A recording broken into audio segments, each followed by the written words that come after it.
konsep agama itu ada bahasa berkah. Berkah itu maknanya adalah ziyadatul khair, bertambahnya nilai kebaikan. Saya sering membandingkan begini ya.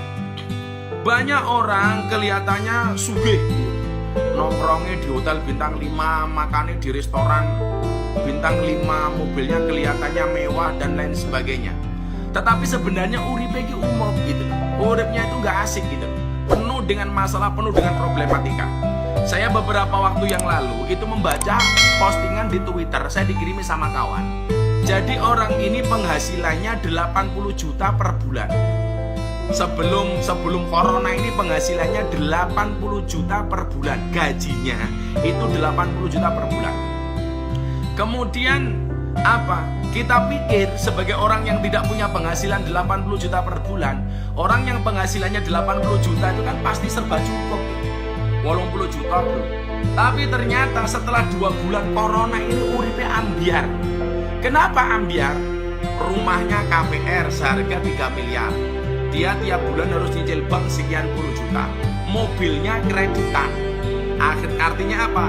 Dia harus ngangsur bayar kredit. Sekarang tiap hari dioyak-oyak sama debt collector.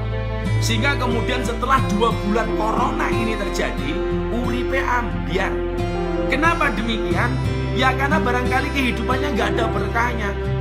Wabeh dewang utang gitu. Maka kawan-kawan beginilah. Kalau kemudian kita tidak punya berkemampuan, saya sarankan gak usah kredit-kredit, ngempet dulu. Ingat puasa itu maknanya al-imsak. Al-imsak itu artinya ngempet. Maka tolong kalau kemudian kita belum berkemampuan, gak usah kemudian gaya hidup kita ini melebihi penghasilan kita, melebihi pendapatan kita. Ini contohnya 80 juta per bulan. Hari ini uripe mohon maaf ambiar. Gara-gara apa? Rumahnya masih kredit perumahan KPR. Tiap bulan dia harus bayar sekian puluh juta. Mobilnya mewah tapi juga mobil kreditan. Hari ini dia dioyak-oyak sama debt collector. Baru 2 bulan terjadi corona ini, sekarang dia sudah habis-habisan. Mohon maaf, ini barangkali menurut saya indikasi bahwa hidupnya ini tidak berkah. Maka kemudian apa? Ya karena itu, karena gaya hidupnya ini terlalu tinggi gitu. Maka kemudian saya itu sangat respect, sangat hormat kepada orang-orang desa ya.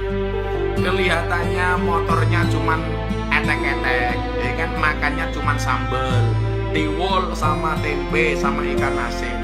Tetapi hidupnya bahagia. Tanahnya hektaran, sawahnya hektaran.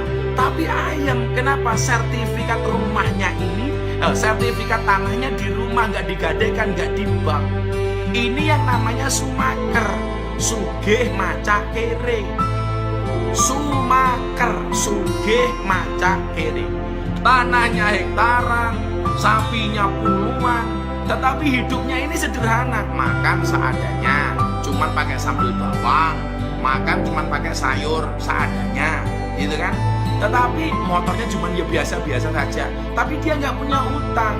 Maka menurut saya hal seperti ini jauh lebih membahagiakan daripada kelihatannya mobilnya mewah, ya kan, gayanya rumahnya bagus, tetapi ternyata dia punya tanggungan yang begitu banyak.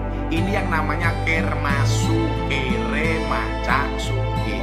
Maka mohon maaf, hidup itu yang kita cari keberkahan. Makna keberkahan itu adalah ziyadatul khair, bertambahnya nilai kebaikan. Lah, bagaimana supaya kemudian hidup kita bertambah berkah? Ternyata salah satu cara mendapatkan keberkahan itu adalah la yazalul mu'min fi ziyadatin fi dinihi malam yakul al haram. Syaratnya adalah supaya hidup kita berkah ini jangan makan makanan yang haram, jangan mendapatkan rizki dari rizki yang haram. Itu ternyata kunci dari keberkahan. Kunci dari keberkahan. Please lah kawan-kawanku semuanya yang belum pernah punya tanggungan di bank, belum punya tanggungan ke KPR, kredit dan lain sebagainya, gak usah gede-gede utang. Apalagi kaitannya dengan bank plecet. Utangmu 1 juta bendino ditagih 100.000 sampai 3 bulan ra lunas-lunas. Itu rentenir namanya bank plecet. Gak usah punya tanggungan-tanggungan dengan bank. Kalau memang kita belum punya, ngempet. Lah wis wancine duwe iki ora bakal mundur. Lah wancine durung duwe mau oyak kaya ngopo ya ora bakal duwe gitu. Makanya mendingan kir masulah. Apa namanya, sumaker lah, sugih maca kere daripada kir masu. Kere maca sugih. Jadi hindari perkara-perkara yang haram.